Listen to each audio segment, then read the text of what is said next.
So you've been wanting to research companies, but you don't necessarily have the time to do it yourself, or you don't know how to do it yourself. In this series of videos, I'm going to be going step by step through my entire process from beginning to end on how I find companies, what I look for when I do my initial research on the companies. If they pass my initial research, how do I value and evaluate them after reading their financial statement? I will go step by step, including valuations when we get to that point, and how to evaluate companies. My name is Jason Rivera, and welcome to Value Investing Journey Case Studies. Hey, Jason here. Today's video, I'm going to answer several of Chris's great questions from our last training video that he asked in the comments. I'm going to answer those in today's video and answer any questions you have about finance, economics, investing, stocks, specific stocks, real estate investing, budgets, the overall economy, market manipulation we've talked about in a couple of videos. Any questions you have about coronavirus related stuff, let me know and I'll answer them the best I can. But today I'm going to focus on Chris's several great questions he asked on the last live Facebook training video that we did. So in the last video, I talked a lot about, or in the last several videos, talked about market manipulation, why I think the market's being manipulated, what you should do right now with the coronavirus craziness going on in terms of raising cash and staying healthy. I'm going to make another video about specifically the cash part in the coming days. Last video, we talked specifically quite a bit about the economics of the banks and what's going to happen if this lockdown continues in terms of the economic toll that's already begun showing in terms of horrible economic numbers coming out of the US, horrible economic numbers coming out of China, and what in terms of economics this is going to do if this lockdown, and not only the lockdown, but the fear of, frankly, the mass fear of people getting the coronavirus keeps people away from things like restaurants, malls, hotels, airlines, cruise ships. What's going to happen to these companies? I talked a lot about that in the last video. Today I'm going to answer Chris's specific questions that he asked on top of that to kind of explain a little bit more about what I'm doing in this arena and what, frankly, you should or should not be doing in this arena as well in terms of investing. So Chris's question was mainly, or let me back up. So I'm a value investor. Value investing is essentially buying assets or operations that are valued at, let's say, this price, or let's say the stock market price is here, and we want to buy when the companies are undervalued. Their value is here on the stock market. So not only can we earn this part right here, the kind of spread in between the price and the value. Price and value are two completely different things. Price is, Warren Buffett has a saying, price is what you pay. So the stock market price, value is what you get. So if you can buy, if the company's value is, let's say here, up here, but you can buy it for down here, you're getting a good company at a cheap price. This is what value investors do. This is what I do. This is what I've done for the last 13 plus years. I evaluate stocks on a deep level, on an individual stock basis, individual company basis, to figure out if I can buy the company at an undervalued price. Think of this as going into, you can't go into shopping supermarkets very much now, but let's say you can get, let's say you can get a piece or a certain item that you want at, let's say, Walmart right here at this price, or you can go to Target and get this price, or you can go to another store and get it at this price, or you can go to Dollar Tree and get it down here. This is where the ranges of value kind of range.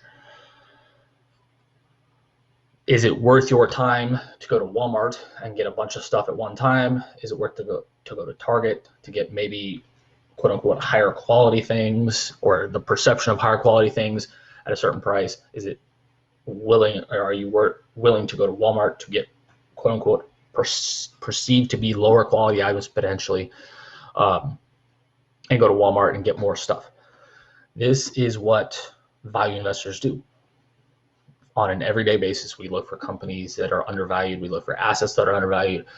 We look for things that are undervalued. I'll tell you, I used to sell stuff on eBay and Amazon. I used to go to Goodwill and Salvation Army and thrift stores like every day of the week years ago to find clothes. My kind of niche that I sold on eBay was clothes, men's clothes specifically, or mostly. One time I went to Salvation Army and found a pair of, I think it was Versace, a brand new Versace pants or whatever. I think it was Versace. It was a really nice pair of pants. Typically, those are sold for like $200 plus in the store. They look brand new. Got them for $2, sold them for $80 at on eBay. This is essentially value investing, trying to find something at a price when the value is up here and doing that. So the number one kind of tenet, or there are two main tenets of value investing: buy low, or buy when prices are low, and don't lose money. So right now, the perception is that prices are low on things like airlines and hotels and cruise ships and restaurants and these kind of things. They're not. Frankly, I don't know why. And I talk about this in the market, I think it was two market manipulation videos that I talked about. I think the market is being manipulated right now by the Federal Reserve and other people, mainly government kind of institutions in the United States, wanting to put a floor on the value of the market, but with the Federal Reserve buying stock. They're doing this to keep people from panicking, frankly, in my opinion. I've now evaluated, I think it's around 2,700 companies worldwide on an individual basis. When I say I have evaluated 2,700 companies, it means literally going through them one by one. People think I'm crazy when I'm saying this, and they don't. Frankly, most people don't believe me when I'm doing this. I go through these companies, tick their stock tickers one by one, and evaluate them based on my preliminary analysis checklist that I've developed over the last 13 years. Helps me go through companies faster, gets rid of crap companies faster, helps me find great potential investments faster. So I spend less time on the terrible companies that don't fit my criteria by using this checklist, which allows me to go through companies faster, so I find great investments faster. This is one of the reasons my returns are so much higher than, frankly, most people in the world over the last 8 years, because I've looked at more companies than more people.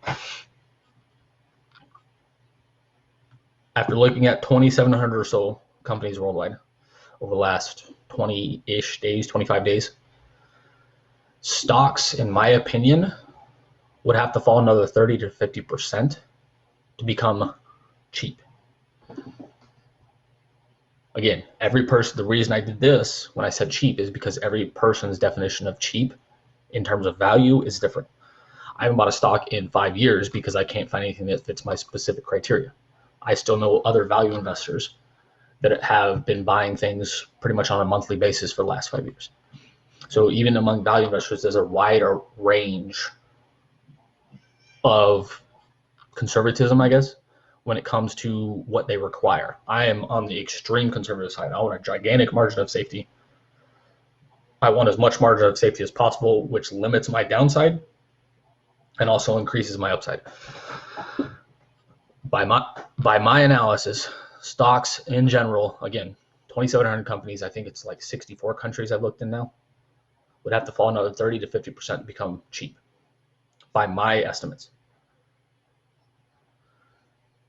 Chris's question was with the recent market fall, which it was in mid-March timeframe, it dropped about 35-40% like that, real quick.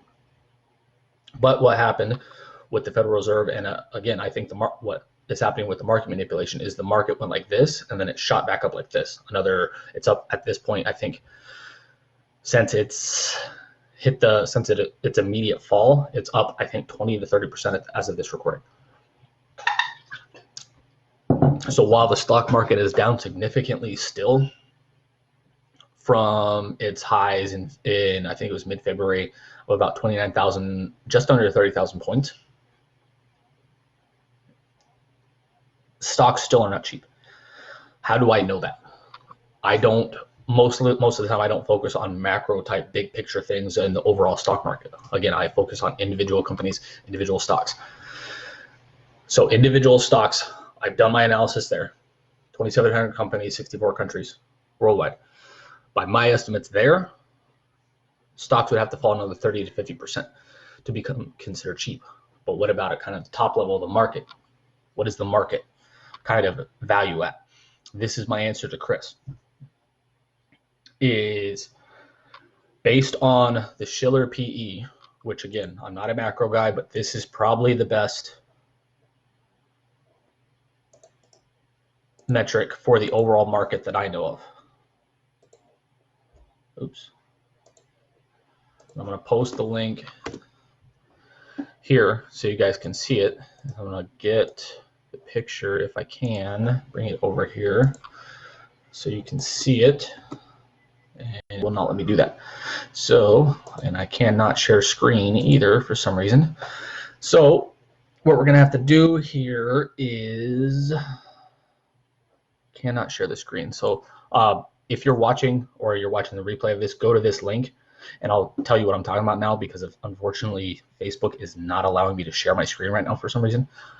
I'm not sure why, but so please, again, if you're watching this right now or you're watching the replay, make sure to go to that link that I just posted in the comments, and so you can reference what I'm about to talk about. So the Shiller PE is here we go, I'll just read the definition.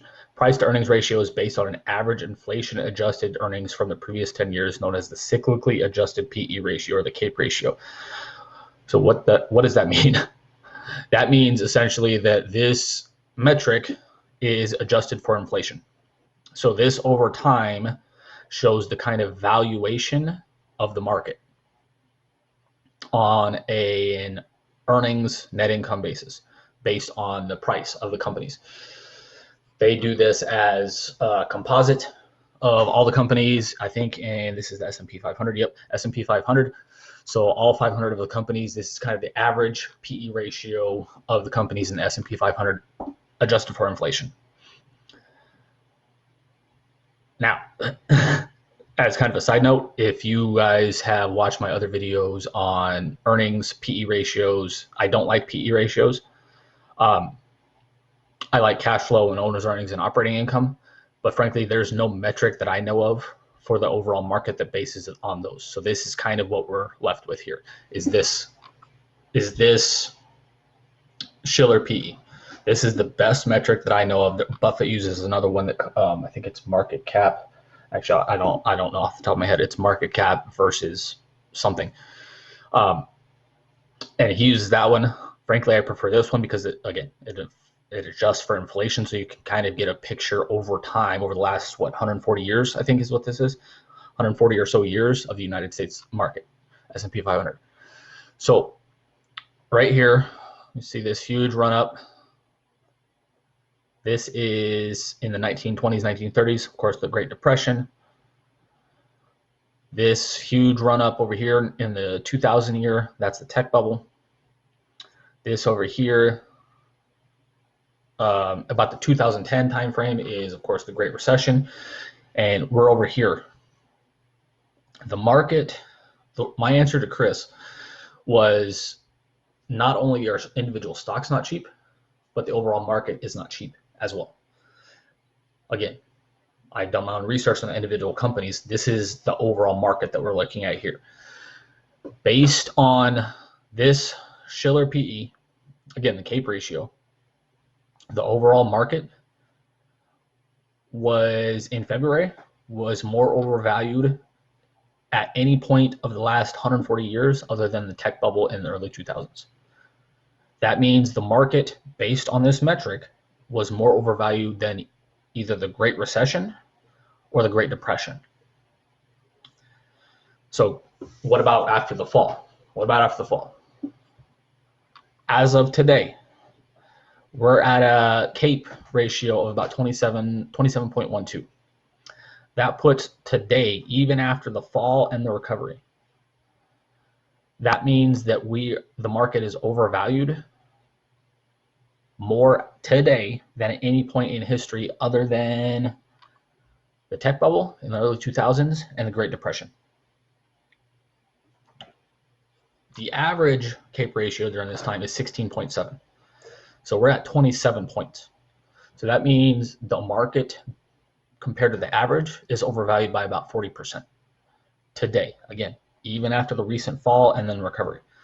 So when people say stocks are cheap right now, they are not. They are not cheap. On an individual stock basis, based on my personal analysis, and also on an overall kind of macro basis, stocks are not cheap. So what does that mean for you? If you are considering buying stocks right now, you need to be very careful. If you don't, frankly, and I'm going to kind of go through my little spiel here that I talked to everybody about. If you don't look at companies' investments full time, if you don't look at companies' financial reports on an individual level, and you kind of just base your things on emotion and trading and what you think the market is doing, you're going to get hammered at some point. The kind of analogy I always go to is, if you're investing, yes, everybody should invest, but they shouldn't invest in individual stocks, in my opinion, unless you are able to analyze the companies on a deep basis. Otherwise, you're just essentially gambling or throwing your money out there because you think something like Amazon or Facebook is going to go up. That's not analysis. That's just kind of emotion, and this is what I think is going to happen. Yes, it can work, but in my opinion, you're most likely to get hammered at some point because you're going to get into a stock that's not as good as it really is, or not as good as it really looks. So what should you do then? In my opinion, you should either invest in an index fund, low-cost index fund like a Vanguard fund that covers the whole market. It'll just track the market. It won't earn, meaning it will just track the market. If the market goes up, your portfolio will go up. If the market goes down, your portfolio will go down. Over time, the stock market goes up at about a 7% rate every year on average over the last 100 plus years or whatever. So over time, you will make money. But you will just do what about the stock market does. What I try to do is I analyze companies on a deep basis, trying to outperform the market is what I've done, or is what I'm trying to do, and what I have done over the last 8 years. My average returns over the last 8 years are 21.7% per year on average. That puts me near Warren Buffett in the first 8 years of his career. And it's more about 2.6 times higher than what the market's done on average per year. The market, so I've returned for my investors 21.7% per year on average. The market's done about 8.5%, 9% over the last 8 years. I'm not telling you this to brag. I'm telling you to let you know that I know what I'm talking about when it comes to this kind of stuff.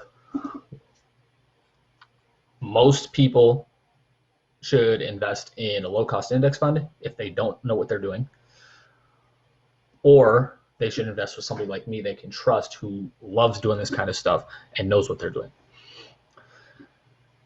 The reason I'm saying this in regards to Chris's question, again, isn't to try to prove to you that I'm a great stock picker, or which I think I am, honestly. It's not to brag. It's not to do any of that. It's to, again, to just let you know that I know what I'm talking about when it comes to this kind of stuff. Doesn't mean I'm always right. No, not even close.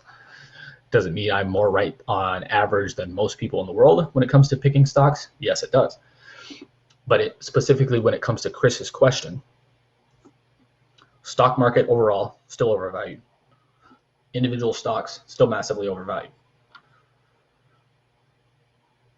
This goes for airlines. This goes for hotels. This goes for casinos. This goes for cruise ships. Again, how do I know this? Because I've evaluated many of these companies on an individual basis worldwide.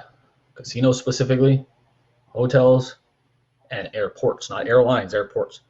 All three of these, airports, casinos, hotels, still massively overvalued. Not even necessarily because of their valuation level, which is high, but they also don't have most of them don't have a large margin of safety because they have an enormous amount of debt as well. And with them not producing cash flow right now, many of these entities are going to be in trouble. I talked about this in the last video that I did. American Airlines estimated to be losing $100 million a day right now. Delta Airlines estimated to be losing $60 million a day right now. Hotels, airports, casinos, probably depending on their size, are losing similar proportions of money per day right now. So yes, over the long term, these will recover. Most of these will recover, but in the short term, the companies that have high levels of debt, low levels of cash, and obviously little to no cash flow right now, many of these companies, I wouldn't say many, some of these companies, even names you know, if we go, again, I talked about in the last couple of videos, if we go 3 months out, so let's say June, from we started in March on the kind of lockdown in the United States, if we get to about June and we're still under lockdown or people are afraid to use these kind of not entities, services, I guess, restaurants, hotels, cruise ships, casinos, theaters, stuff like this, many of these are going to go out of business. Again, I talked about this in the last video again.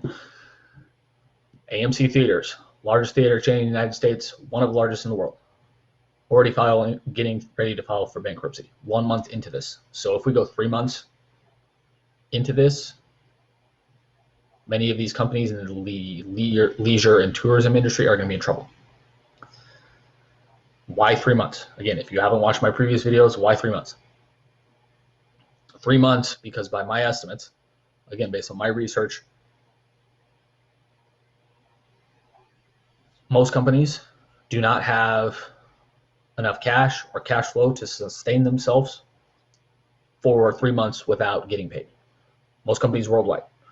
So that's why I say 3 months. If we get to about June and people start using these, restaurants, hotels, cruise ships, theaters, casinos, they're going to be in massive trouble because they still have to pay their bills. They still have to pay their debt.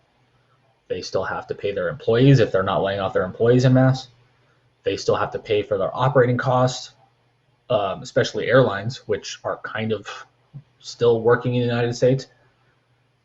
They still have to pay their operating costs, gas, maintenance, crew members, taxes, all this kind of stuff. They still have to pay all of this stuff.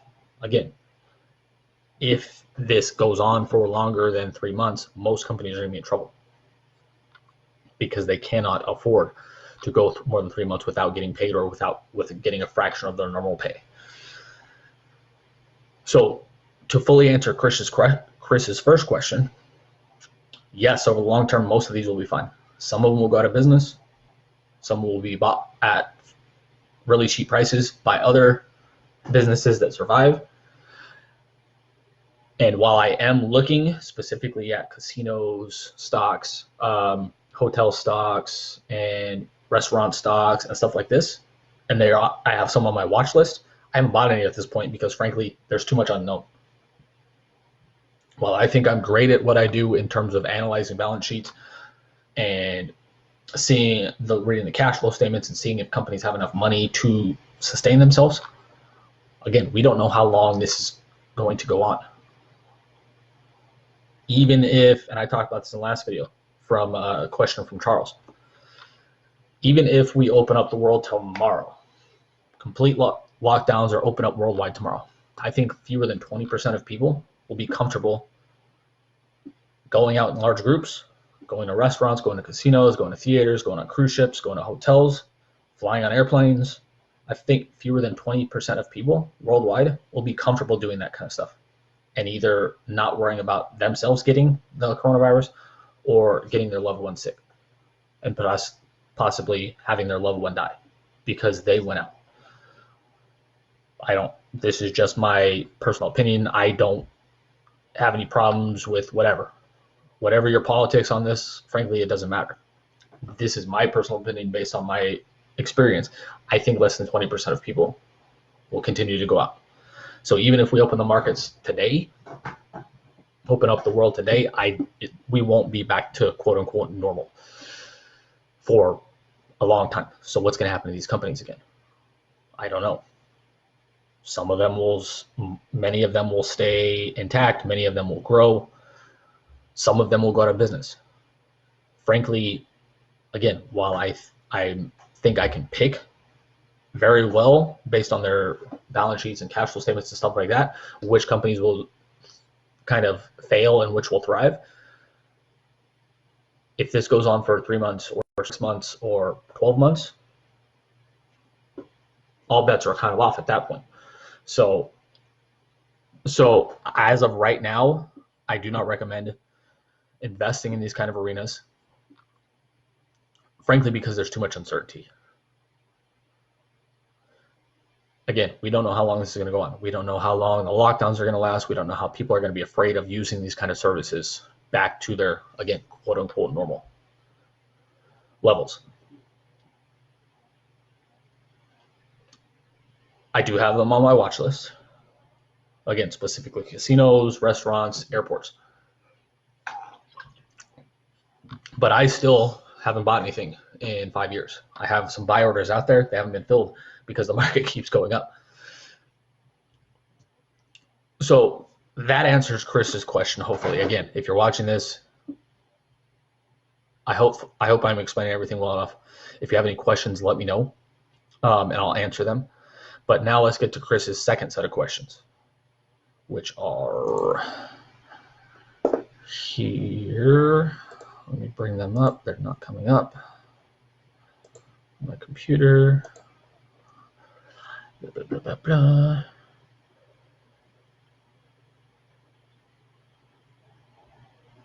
Oh, and Chris's another part of his first question was assuming the market goes, this stuff kind of ends early, and assuming the market goes back to the 29,000 range or even higher within the next 2 to 4 years.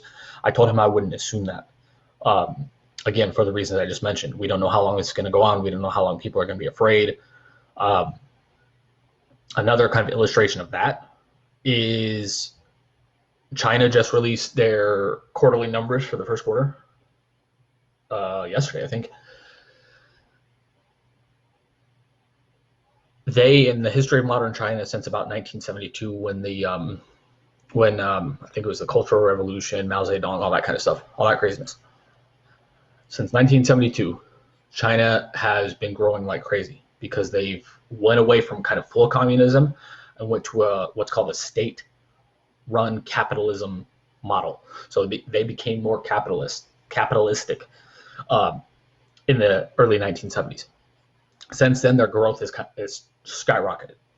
Their GDP has never fallen in the last 50 years. It fell in the first quarter by I think it was 6.7%, which means their economy contracted by 6.7% in the first quarter because of their lockdown and their measures related to the coronavirus.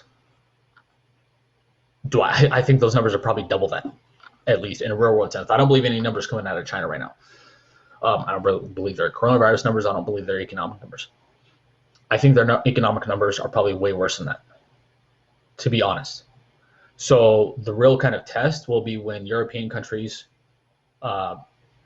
Japan, South Korea, Australia, and the United States report their own quarterly numbers, GDP, which the US reports their GDP numbers, I think it was May 5th. Those will be kind of the real test. See how much these lockdowns have slowed the economy. Another way to put this, let's say the economy contracts by 5%. Let's go around number. So let's say the world's economy contracts by 10% in this first quarter because of the coronavirus lockdowns. Hey, David, hope you're doing good. Let's say the world's economy contracts by 10% with the coronavirus stuff, which would be horrific. And I'll explain why. So the world's economy is about $90 trillion worth. So if the world's economy contracts in the first quarter 10%, again, I have no estimates on this. I don't know what the numbers are going to be. The release on May 5th for the United States. Europe, I don't know when they're releasing. Japan, South Korea, Australia, I don't know when they release the numbers. So this is just hypothetical. If the world's economy contracts by 10%, that's $9 trillion gone in the first quarter. That's like removing an economy of the size of, I think, France, just off the map, just completely going away. And the second quarter, again, I talked about this last video, second quarter numbers probably be way worse because the first quarter numbers only count March from when most of the world was locked down. China was locked down from January and February a lot. Most of the rest of the world didn't start getting locked down until March. So second quarter numbers will probably be reported June, July timeframe for most of the world. June, July, August timeframe for most of the world.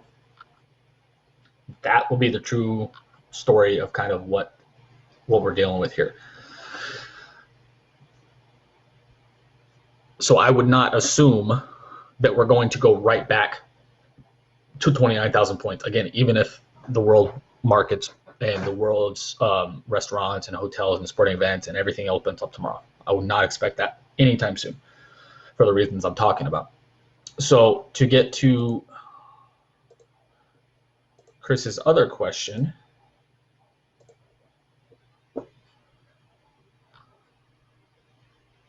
the Shiller ratio you included, does that have any correlation to markets movements, positive or negative, and how do you interpret that overvaluing of the market?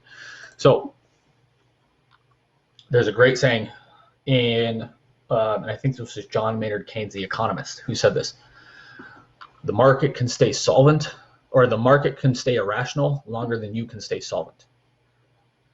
Meaning it doesn't pay to bet against or for the market over the long term. A great example of this is Michael Burry, great value investor, billionaire, super smart guy. If you ever saw the movie The Big Short, he's one of the characters in that movie.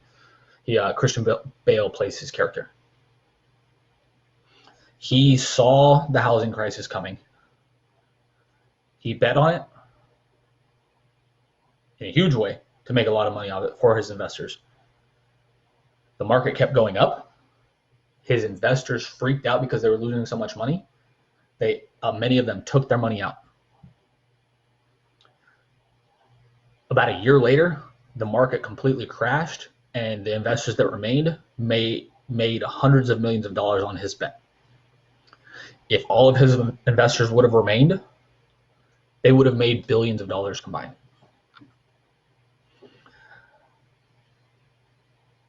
I'm telling you this to let you know that the market, again, John Maynard Keynes, I think, said it best. The market can stay crazy, either overvalued or undervalued, for longer than you can stay solvent betting against it. I've been saying the market's overvalued for 6 years now, and it's still massively overvalued. Does that mean it's going to fall tomorrow or even in the next year by another 20, 30, 50%? Like I think stocks need to fall to become considered cheap? I have no idea. I don't even bet on that game because frankly, it's an unwinnable game.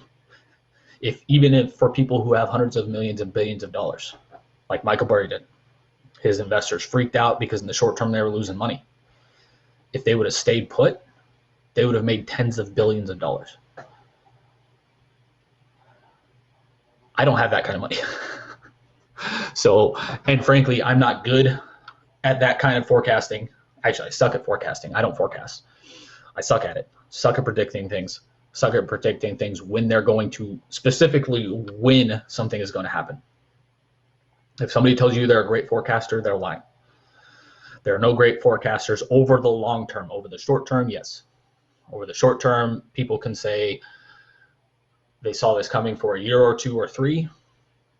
But if they try to tell you they pick the time of when something's gonna, like a bubble's gonna pop, they don't know. Nobody knows.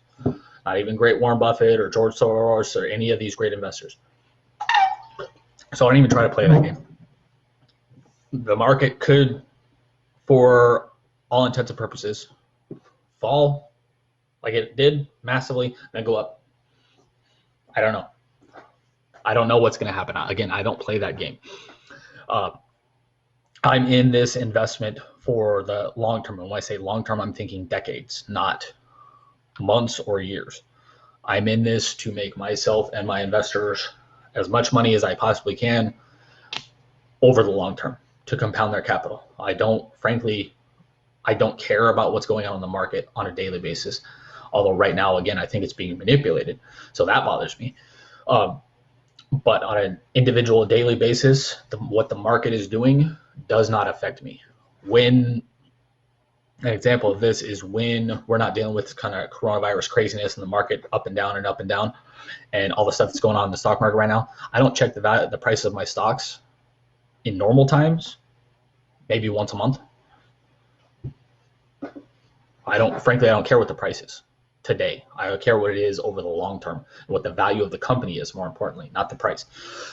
If the value of the company is going up and the price kind of stays like this or goes down, I may even buy more stock because it becomes more undervalued. So that is my answer to his first question, or his second set of questions. The first one.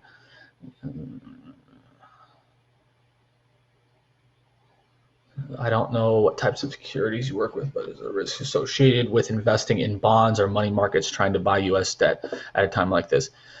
Is it smart to trust the U.S. ability to pay back debt? Does the Fed's recent market intervention influence that strategy? A bunch of great questions like the other ones. First off, bonds, I think it would be insane to invest in bonds right now. Crazy. Because bond prices are at or near all-time lows in the United States and worldwide. So when interest rates inevitably go up, and again, I think the interest rates have been manipulated down for years now, probably more than a decade. So that's another story on market manipulation. So with bond rates, interest rates being down here, if they rise, the bonds that you buy at this price go down in value.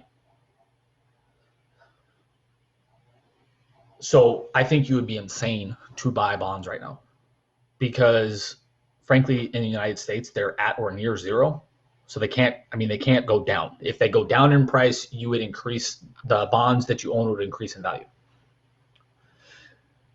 But they can't go down, frankly, much. I don't know what the exact rate is today, but last time I looked, the 10-year Treasury bill, I think, was like 0.7%. So they can't go down much further, but they can go up a lot higher. So if they go up, the more bonds go up. If you buy today at today's interest rates on bonds and coupon rates on bonds, the lower value your bonds are worth. Yes, if you hold to maturity, you'll still get paid the $100 a par or whatever you pay for it. But that's a dangerous game, super dangerous game. I think if bonds are actually probably the worst investment you could buy right now. Again, this isn't just the United States, I think worldwide. I don't understand why governments and entities are buying bonds right now. I know they legally have to have a certain amount, financial institutions and stuff like that, and governments have to have a certain amount, insurance companies have to have a certain amount. I get it. But there's no way over the long term, again, over, let's say 10 years from now, you hold a 10-year Treasury bond, you buy it today at 0.7%. Essentially, what that means is you're expecting the interest rate to either stay about the same for the next 10 years or go down to make good money on it. I don't think that's probable. Is it possible? Yes. Is it probable? I think it's highly unlikely. Buying bonds, again, I can't emphasize this enough. I think it's the single most dangerous thing you can buy today, because there's literally no margin of safety, because interest rates cannot go down much further, and if they do go down, they cannot stay down for much longer. In terms of, what was the other part of that question?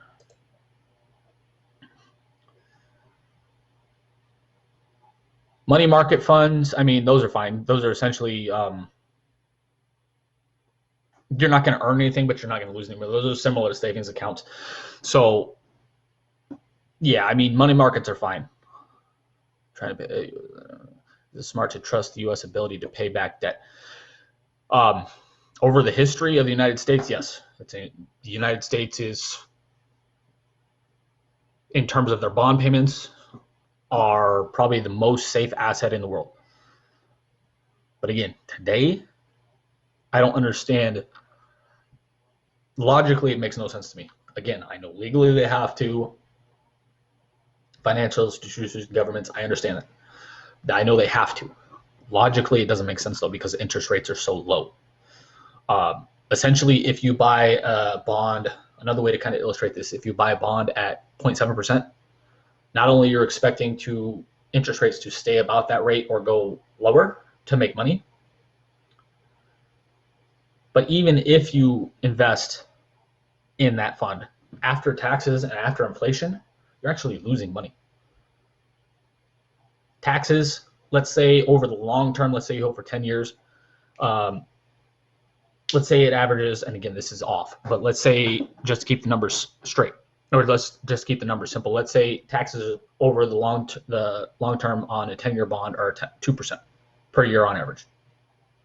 Inflation averages about 2% per year on average, or at least that's the Federal Reserve's goal. So if you buy, that's 4%. So if you buy a bond today, you're essentially guaranteed to lose money, because you're locked in at making 0.7%, but on a yearly basis, you're going to be losing about 4%. So on a yearly basis, you're going to be losing about 3.3% of your capital, just based on taxes and inflation. This doesn't even account for if interest rates go down, or if interest rates go up. I mean, so this is another way to kind of illustrate how little sense buying bonds makes. Frankly, it makes no sense to me at all. Again, I don't understand it. Again, I get it. Legally, they have to do it, but it makes no sense whatsoever right now. The bond market. Is it smart to trust the U.S. ability to pay back debt? Again, over history, yes, that's a smart bet. We're getting to the point now in the United States where estimates are that with all this coronavirus relief and stimulus and stuff that's going on and planned in the United States, we're going to be at $24 trillion of debt in the United States, which would put our debt to GDP ratio in the 115, 125% mark. Typically, that's not a lot. I'm reading a book right now by Ray Dalio. Again, I mentioned this last week's video. He's probably the smartest person in the world of macro finance in the world right now. He says most companies face issues when their debt to GDP ratios reach about 300%. And the closest one to that right now is Japan. Japan and the UK are kind of at or near that level. United States would be in the 115 to 125% range based on today's GDP. If GDP falls, though, which it will in the next quarter or two, that means the ratio will go up, because GDP will be lower, but debt will be higher. So, yes, over history, and again, I think, and I said this in, I think, 2 or 3 videos ago, over the long term, the United States will be fine. But you can't just keep printing money and keep buying debt, or keep issuing debt and getting further and further into debt. At some point, the United States is going to have to come to grips and fix the debt issue. because the debt issue, the 24 trillion, doesn't even include things like unfunded liabilities, pensions. That takes the number to somewhere over $100 trillion if you include those. It's unsustainable. Do I know when it's going to pop? Do I know when the U.S. is going to have issues paying debt? Do I think it's anytime soon? No. But again, the best answer is I don't know to that over the long term. In the short term, again, we'll be fine. We'll come out of this fine.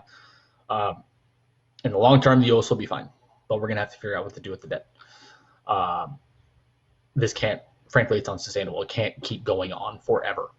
The debt increases, the massive debt increases. And then, does the Fed's recent market intervention influence that strategy?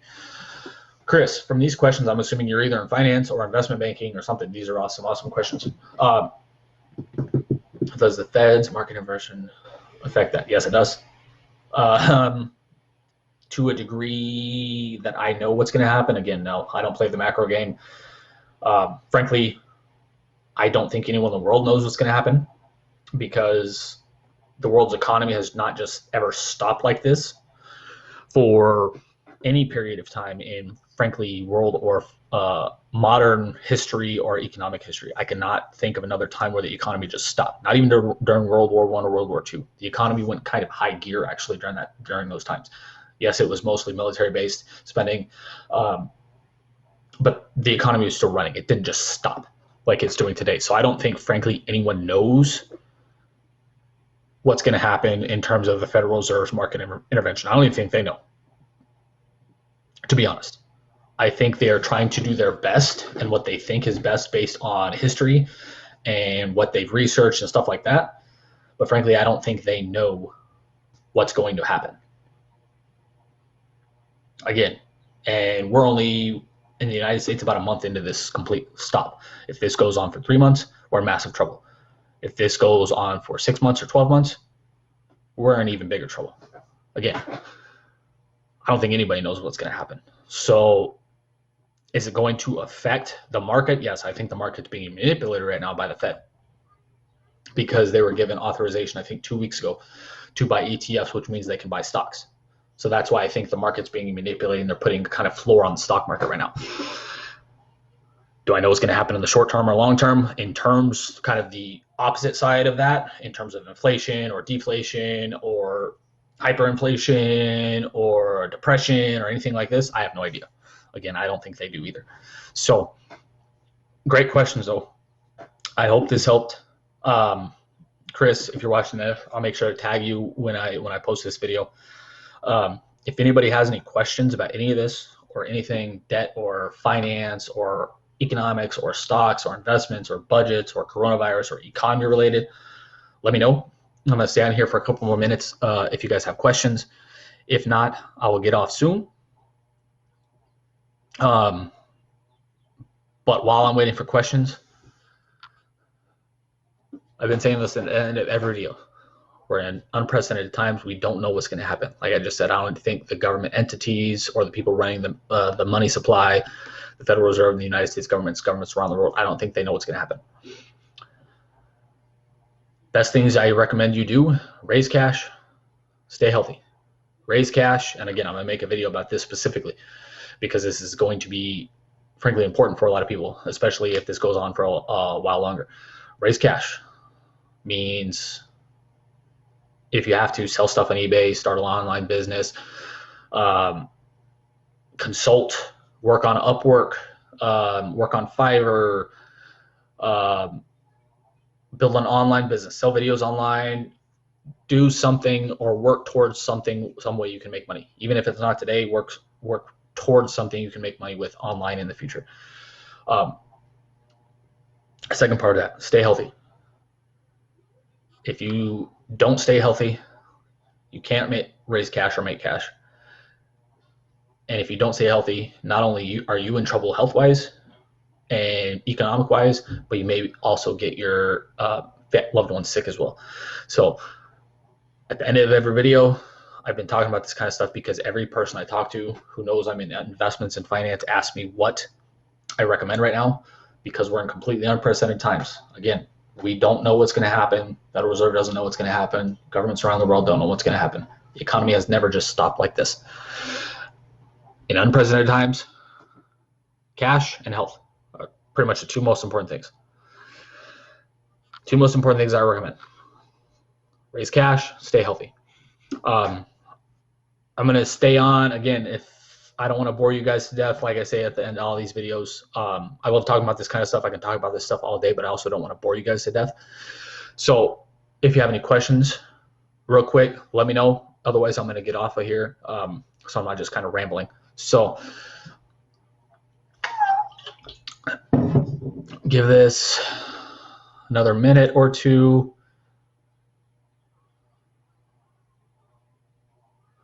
Got other comments elsewhere. Also, I want to let you know, live trainings. We've started live trainings again that I do normally with my students of my Value Investing Masterclass and Value Investing One-on-One coaching.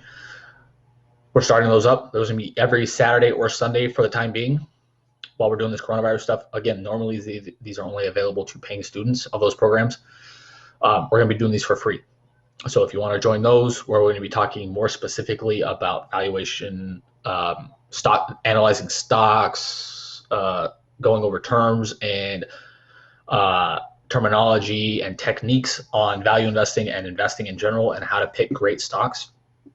We're going to be doing that kind of stuff for free. Again, normally for paying students only, but I want to help as many people as possible during this time because frankly, again, the scammers are going to come out at some point. They haven't yet. And I'm going to continue making these free videos on YouTube or on Facebook and on YouTube and these free trainings because I want to help as many people as humanly possible with these kind of videos and trainings because again, the scammers will come out at some point.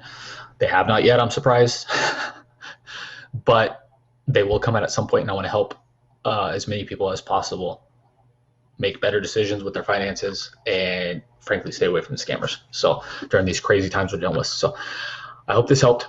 I don't see any questions. I hope it's helped. I'll talk to you again soon and we'll probably do another one of these live videos on Facebook either Wednesday or Thursday this coming week. I said in the last video I'm going to try to make a better schedule ahead of time so people can be notified. I was asked by a former teacher about that last week, is if when I kind of do these so they can know. Wednesday or Thursday, I've typically been doing these, usually 12:30 Eastern time. So I'm going to try to do that again Wednesday, Thursday. I'll make a schedule. I'll let you guys know. Until then, thanks for watching. Have a great day. Talk soon. Bye.